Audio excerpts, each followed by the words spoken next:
యవ్వారి రణగాథలింత రచింప సత్కవుల కళాలు సార్థకతనందు.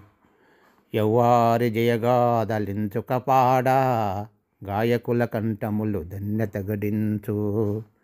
యవ్వారి రూపులు కింత రూపింప శిల్పుల కళాకృతి మహోజ్వలతగాంచు. యవ్వారి పదధూళి రవ్వంత సోకిన భూదేవి నిలువెల్ల పులకరించు.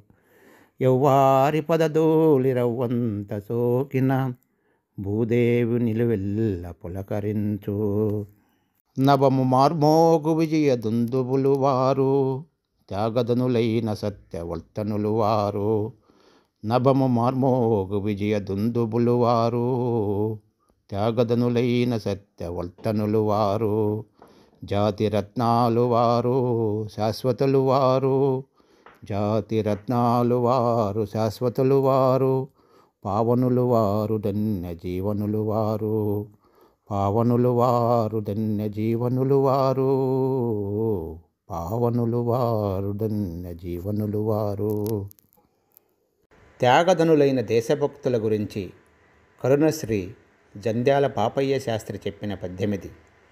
ఎవరి యుద్ధగాథలను రచించడం వల్ల కవుల కళలు సార్థకమవుతాయో, ఎవరి విజయగాథలను ఆలపించడం వల్ల గాయకుల కంఠాలు ధన్యమవుతాయో, ఎవరి రూపాలను నిర్మించడం వల్ల శిల్పుల కళాకృతులు ఉజ్వలంగా వెలుగుతాయో, ఎవరి పాదధూళి సోకినంత మాత్రాన భూదేవి నిలువెల్ల పులకిస్తుందో వాళ్ళు ఆకాశంలో మారుమోగే విజయదుందుబులు, త్యాగధనులు, సత్యసంధులు, జాతిరత్నాలు, శాశ్వతులు, పుణ్యులు, ధన్యులైన దేశభక్తులు వారు.